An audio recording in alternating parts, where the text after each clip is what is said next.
Este livro, E Se For Amor? Então, versa sobre amor, os vários tipos de amor? Pergunto. Ora, este livro tem uma personagem principal, que é a Maria. Maria, que já se falou. A Maria tem 15 anos, portanto é uma adolescente. E fala sobre amizade, fala sobre amor e, sobretudo, sendo um diário, porque é o diário da Maria, ela escreve sobre aquilo que sente, sobre aquilo que pensa e sobre toda a confusão que pode pairar, procurando ao longo do livro mostrar também um certo crescimento, não é, dela enquanto pessoa, não é, enquanto adolescente, e muito direcionada para todo o livro, com os sentimentos e os pensamentos que estão ali presentes, muito direcionados para uma outra rapariga, que se chama Leonor, que tem 16 anos. No fundo, acaba por ser a personagem principal para a Maria, não é? A Leonor. E nesse sentido, não fala de todos os tipos de amor, não é? Fala eventualmente de um amor muito particular, não é? Muito específico, que é o amor da Maria, não é? Personalizado na personagem dela. Portanto, estas paixões arrebatadas que sentimos todos quando somos adolescentes, não é? Sim, exatamente. Sendo que o mundo vai acabar, não é? São únicas. Exatamente, ou seja, eu quando penso no livro, não penso que é só direcionado para adolescentes, é também direcionado para adultos, que queiram, de alguma maneira, se calhar reviver aquilo que tiveram compreender os filhos que lá têm em casa. E que saibam lidar com os adolescentes que eventualmente tenham em casa. Sem dúvida. É muito útil para pais ou para qualquer pessoa que, no fundo, trabalhe com adolescentes, e, no fundo, para conhecer um bocadinho o mundo interno deles. Isso. Não é? E o mundo dos adolescentes de hoje não é propriamente, se calhar, o mundo... Algumas coisas serão. O nosso mundo, quando fomos adolescentes também, não é? Porque há novos desafios para eles que não tínhamos na altura e vice-versa. Sim, há muitas diferenças. Claro que nós podemos falar globalmente, não é, dos novos adolescentes, mas depois, especificamente, há cada adolescente que tem as suas particularidades, alguns dos quais podem assemelhar-se àquilo que foi uma adolescência de outros tempos.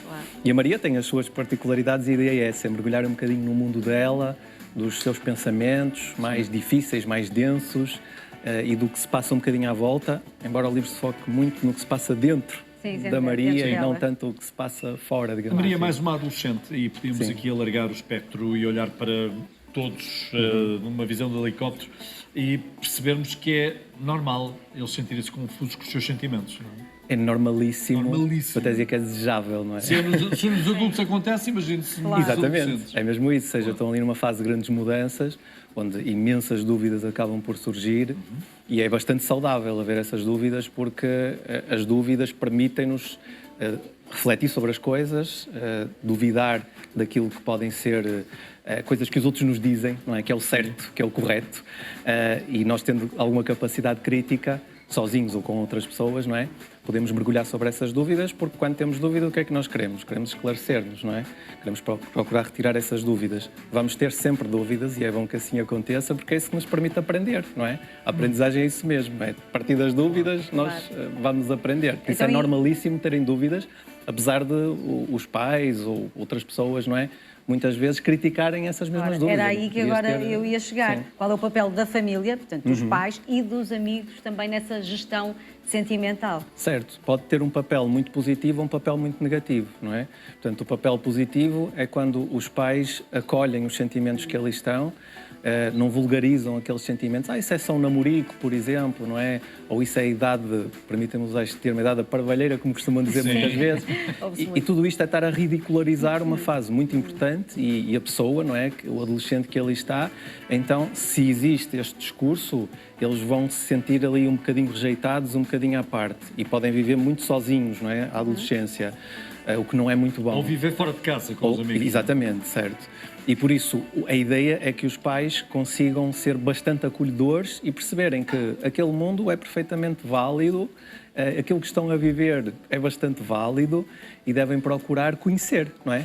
Aproximar-se, conhecer, olha, o que é para ti viver essa relação, essa amizade, esse amor, não é? Outras coisas, estou a direcionar para aqui, mas muitas outras coisas que se passam na adolescência. E é mais questionar do que dar o exemplo próprio, porque há muitas vezes essa dúvida da relação dos pais com os seus filhos adolescentes. Quer dizer, eu no meu tempo...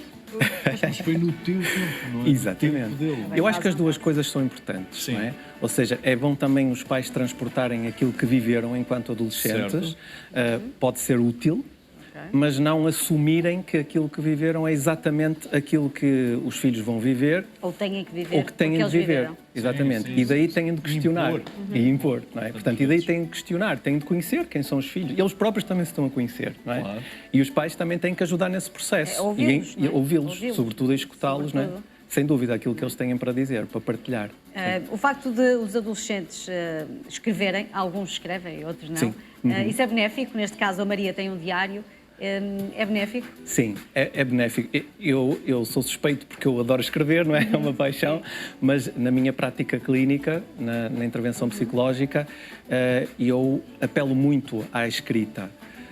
E com adolescentes, com adultos, enfim, no trabalho que vou desenvolvendo, apelo muito à escrita. E é muito vantajoso, porque permite que haja uma certa organização dos pensamentos que ali estão, dos sentimentos, a nomeação também. Certo. Às vezes coloca-se tudo no mesmo saco. Por exemplo, atualmente fala-se que é tudo ansiedade. Tudo é ansiedade. A ansiedade é só uma parte, não é? Há muitas outras coisas, muitas outras emoções têm que ser identificadas. E quando nós conseguimos identificar e ficar mais visível, para além de ser libertador, acaba por poder ser também organizador. E dizer, ok, agora o que é que eu faço com isto? Que ferramentas é que eu posso utilizar para lidar com isto? Isto é normal, não é normal? Isto é algo que questionam muito, não é? Os adolescentes, quando procuram, aquilo que eu estou a sentir é normal, esta reação, este pensamento, estes pensamentos que eu tenho, e há que normalizar quando é normalizado. Quando não é, ok, vamos refletir sobre isto. E até para serem aceitos pelos outros, não é? Porque eles também vivem muito essa necessidade da aceitação por parte dos outros, não é? Sem dúvida, esse é um ponto importantíssimo, não é? Porque, por um lado, existe a autonomia que querem conquistar. Será que eu sou um nerd? Não. Mas depois não querem sentir-se à parte, não querem sentir-se diferentes. Querem ser aceitos e, portanto, nesse processo, procuram muito perceber o quanto isto é normal, não é? E eu estar a viver, enfim, nos meus relacionamentos. Mas depois temos de ter aqui algum cuidado com isto, porque, no fundo, os pares acabam por criticar ou julgar determinados comportamentos e, nesse sentido, eles pensam que não é normal. Por isso é que o psicólogo pode ter um papel importante, mas não só os pais e outros amigos em quem podem confiar e que possam ter ali uma visão um bocadinho mais sensata, não é? Sim, se é que os pais têm respostas para dar. Há verdadeiros fenómenos da literatura juvenil. Há agora uma loucura inusitada para o Hóquei no Gelo, por exemplo. Anda toda a gente a ler o Hóquei no Gelo e as paixões em torno do Hóquei no Gelo. Sim. É uma surpresa para quem vive, enfim, num país onde o Hóquei no Gelo não tem qualquer expressão, mas é muito engraçado. Sim, é verdade. É importante eles lerem esta literatura juvenil. É importantíssimo lerem. Lerem. Eu também acho. Lerem tu curo, não é? Isso é importantíssimo. A literatura juvenil é boa no sentido em que estão a afunilar um pouco mais a linguagem para eles, embora por vezes seja preciso desafiar um bocadinho. E eu neste livro procuro lançar esse desafio. Uma das coisas que eu digo é, se és adolescente, este livro não te subestima. Não é? Porque é muito esta ideia, eu às vezes leio livros juvenis em que eu sinto que estão um bocadinho infantilizados. E é preciso também colocar aqui algum nível de desafio. Certo, não é? Preciso colocar aqui algum nível de desafio, até porque a literatura também tem uma particularidade, deveria ter, que é, espera aí, eu não conheço bem esta palavra, não é? O que é que isto pode significar? Então eu vou tentar perceber. E enriquece, não é? Em termos de vocabulário. Mas, sobretudo, do ponto de vista da história e de identificação que podem criar, é essa a vantagem da literatura juvenil, está mais ligada à realidade deles, não é? Não é algo muito distante, estão a falar de coisas de adultos, não é? Claro. E nesse sentido, ao identificarem-se, por um lado, com coisas, por outro lado, ao perceberem que há outras realidades para além daquelas que vivem, e isso permite que haja aqui essa maior empatia e essa maior aceitação da diferença que é tão importante no mundo atual, não é? De que maneira? Sim. Bom, devemos dizer aquilo que sentimos mesmo. Muito se fala da verdade e da mentira, não é? E de sermos o mais espontâneos possível. Se tivermos que dizer, dizemos. Mesmo Ou põe em devemos causa ser, uma amizade, não é? ou devemos ser politicamente corretos e aproximar-nos daquilo que exatamente pensamos, mas não dizemos exatamente aquilo que pensamos. Bem, eu gostava de viver num mundo com honestidade, não é?